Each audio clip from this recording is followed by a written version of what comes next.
സുഗമോദേവി സീരിയലിന്റെ ഇന്നത്തെ എപ്പിസോഡ് റിവ്യൂയിലേക്ക് എല്ലാവർക്കും സ്വാഗതം. അങ്ങനെ ഋഷിയാണെങ്കിൽ പ്രഭാവതിയെ കൊന്നടക്കാനായിട്ട് വന്ന് ആകെ പെട്ടുപോയിരിക്കുകയാണ്.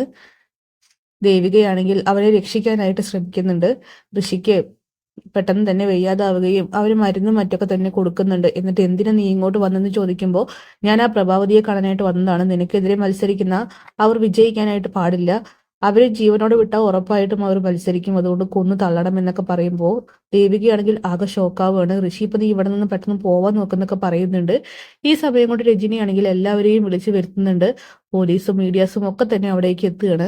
പിന്നീട് പ്രഭാവതിയും അങ്ങനെ എല്ലാവരും ചേർന്ന് അകത്തേക്ക് കയറുന്നുണ്ട്. ഈ സമയം കൃത്യമായി തന്നെ ദേവികയാണെങ്കിൽ ഋഷിയെ രക്ഷപ്പെടുത്താനായിട്ട് പുറത്തേക്ക് കൊണ്ടുവരികയാണ്, കയ്യും പിടിച്ചുകൊണ്ട്. ആ കാഴ്ച കണ്ടുകൊണ്ട് രജനിയാണെങ്കിൽ എല്ലാവരോടും കൂടിയിട്ട് പറയുന്നുണ്ട് ഇത് അവളുടെ കള്ള കാമുകനാണെന്ന്. അതൊക്കെ തന്നെ നുണയാണെന്ന് ഇങ്ങനെ ദേവിക പറയുന്നുണ്ടെങ്കിലും പ്രഭയ്ക്ക് മനസ്സിലാവുകയാണ് ഋഷി എന്തിനാ എവിടേക്ക് വന്നതെന്ന്. അതുകൊണ്ട് തന്നെ ബുദ്ധിപൂർവ്വം പ്രഭ കാര്യങ്ങൾ കൈകാര്യം ചെയ്യാനായിട്ട് തീരുമാനിക്കുന്നുണ്ട്. മീഡിയാസിനെയും പോലീസിനെയൊക്കെ തന്നെ അവിടെ നിന്നും പറഞ്ഞു വിടുന്നു. പിന്നെ ദേവിക തന്റെ ഭാഗം ക്ലിയർ ആക്കാനായിട്ട് നോക്കുകയാണ്. അതായത് താൻ തെറ്റുകാരിയല്ലെന്നും ഋഷി ഇങ്ങോട്ട് വന്നത് തനിക്ക് അറിയുപോലുമില്ല, ഇവിടേക്ക് അവൻ എന്തിനാ വന്നതെന്ന് എനിക്കറിയില്ല, എന്നെ കാണാനാണെന്നാണ് എനിക്ക് തോന്നുന്നത് എന്നൊക്കെ പറയുമ്പോൾ, നിന്നെ കാണാനാണെങ്കിൽ അവൻ എന്തിനാ ഇങ്ങനെ ഒളിഞ്ഞും തെളിഞ്ഞൊക്കെ വരേണ്ട ആവശ്യം എന്നിങ്ങനെ രജനി ചോദിക്കുന്നുണ്ട്. അങ്ങനെ രജനിയെ വായടപ്പിക്കുകയാണ് പ്രഭാവതി. നിന്നോടല്ലേ ഒന്നും സംസാരിക്കണ്ട എന്ന് പറഞ്ഞത്. അങ്ങനെ ദേവികയ്ക്കാണെങ്കിൽ രജനി പറയുന്നതൊക്കെ കേട്ട് ആകെ വല്ലാതെയാവുകയാണ്. അവൾ ആകെ തകർന്നു പോകുന്നുണ്ട്. വേഗം തന്നെ നന്ദനെ ഫോണിൽ വിളിച്ച് കാര്യങ്ങളൊക്കെ പറയുകയാണ്. അങ്ങനെ നന്ദനാണെങ്കിൽ അവിടേക്ക് എത്തുന്നുണ്ട്. പിന്നീട് പ്രഭ പറയുകയാണ് ഋഷി വന്നത് മറ്റാരെയും കാണാൻ വേണ്ടിയിട്ടല്ല, എന്നെ കാണാൻ വേണ്ടിയിട്ടാണ്. എന്ത്, നിന്നെ കാണാനോ? അതിന് ഋഷിയും നീയും തമ്മിൽ പരിചയമുണ്ടോ എന്നൊക്കെ സിദ്ധാർത്ഥൻ ചോദിക്കുന്നുണ്ട്. അങ്ങനെ ദേവികയ്ക്കും നന്ദനും രജനിക്കൊക്കെ തന്നെ അത് വലിയൊരു ഷോക്കാവുകയാണ്. അങ്ങനെ ഋഷി തന്റെ സ്റ്റുഡന്റ് ആയിരുന്നുവെന്നും താൻ ഋഷിയെ പഠിപ്പിച്ചിട്ടുണ്ടായിരുന്നു എന്നൊക്കെ തന്നെ പറയുകയാണ്. പിന്നീട് അവിടെ നിന്നും ഋഷിയെ പറഞ്ഞു വിടുന്നുണ്ട്. അങ്ങനെ അമ്മ ഇതെന്തൊക്കെയാ പറയുന്നത്?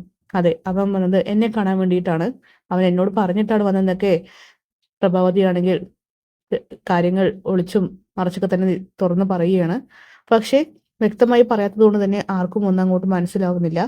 പിന്നീട് നന്ദനും ദേവികയും ഒട്ടും വൈകിപ്പിക്കാതെ അരുന്ധതിയെ കാണാനായിട്ട് പോവുകയാണ്. കാരണം ദേവികയാണെങ്കിൽ പ്രഭാവതിയെ തട്ടിക്കൊണ്ടുപോയത് ഋഷിയാണെന്നുള്ള സത്യം നന്ദനെ അറിയിക്കുന്നുണ്ട്. അതുകൊണ്ട് തന്നെ അവൾ സത്യങ്ങൾ അറിയണമെന്ന് നന്ദനോട് ആവശ്യപ്പെടുകയാണ്. ഒട്ടും വൈകാതെ അവരങ്ങോട്ട് എത്തുന്നുമുണ്ട്. എന്തായാലും ഈ സമയം പ്രഭാവതി ആണെങ്കിൽ അരുന്ധതിയെ വിളിക്കുന്നുണ്ട്. നിന്റെ മകനെ നീ ഇങ്ങോട്ട് വിട്ടയച്ചത് എന്നെ കൊല്ലാൻ വേണ്ടിയിട്ടാണെന്ന് എനിക്കറിയാൻ വേണ്ടി. പക്ഷേ ഒരു കാര്യം ഞാൻ പറഞ്ഞേക്കാം, എനിക്കൊരു കയ്യബദ്ധം പറ്റി. അതിന്റെ പേരിൽ എല്ലാവരും ചേർന്ന് എന്നെ ഇപ്പൊ കുറ്റപ്പെടുത്തുന്നു. അത് ഞാൻ മനഃപൂർവ്വം ചെയ്തതല്ല എന്ന് ഒരുപാട് തവണ പറഞ്ഞു കഴിഞ്ഞു. നിന്റെ മുൻ എന്നെ തട്ടിക്കൊണ്ടുപോയി, അത് നിന്റെ അറിവോടുകൂടി തന്നെ ആയിരിക്കുമെന്ന് എനിക്കറിയാമെന്നൊക്കെ പറയുമ്പോൾ അരുന്ധതി പറയുന്നുണ്ട്, ഞാൻ ഒരിക്കലും ആ കാര്യം അറിഞ്ഞിരുന്നില്ല. നീ രക്ഷപ്പെടാൻ തന്നെ കാരണം ഞാനാണ്. ദേവിക വന്ന് പറഞ്ഞപ്പോൾ എന്റെ മോനെ തടവറയിലാണ് നീ എന്നുള്ള കാര്യം ഞാൻ മനസ്സിലാക്കിയെടുത്തത്. അതും ദേവിക അറിഞ്ഞത് വളരെ രഹസ്യമായിട്ട്. അപ്പൊ തന്നെ നിന്നെ വിട്ടയച്ചതിന് കാരണം ഞാനും ദേവികയ്ക്കാണെന്ന് പറയുമ്പോൾ നീ വെറുതെ കിടന്ന് നുണ പറഞ്ഞ് രക്ഷപ്പെടാൻ നോക്കേണ്ട.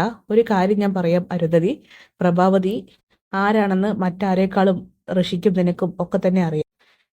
എത്ര അരുന്ധതിമാരുണ്ടായാലും ഒരു പ്രഭാവതിക്ക് തുല്യാവില്ല. അതുകൊണ്ട് എന്നോട് കളിക്കാൻ നിൽക്കണ്ട എന്നൊക്കെ അരുന്ധതിയെ വെല്ലുവിളിക്കുകയാണ് പ്രഭാവതി ചെയ്യുന്നത്. അത് അരുന്ധതിയിൽ കൂടുതൽ പക ഉയർത്തുന്നുണ്ട്. എന്നിട്ട് പ്രഭാവതി ഫോൺ വെക്കുകയാണ്. അവിടേക്ക് നന്ദനും ദേവികയും വരുന്നുണ്ട്. ദേവികയും നന്ദനെയും കാണുമ്പോൾ അരുന്ധതി ആണെങ്കിൽ ആകെ ഷോക്കാവുകയാണ്.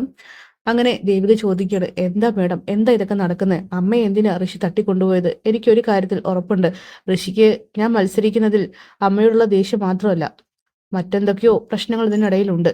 പറയണം, അമ്മ എന്ന് പറഞ്ഞല്ലോ അമ്മയുടെ സ്റ്റുഡന്റ് ആയിരുന്നു ഋഷി എന്നുള്ള കാര്യം. അപ്പോ എന്തെങ്കിലുമൊക്കെ പ്രശ്നങ്ങളുണ്ടോ, എന്തെങ്കിലും മറച്ചു വെക്കുന്നുണ്ടോ എന്നൊക്കെ ചോദിക്കുമ്പോൾ അരുന്ധതിയാണെങ്കിൽ എനിക്ക് നിങ്ങളോട് ഒരു കാര്യം പറയാനുണ്ട്.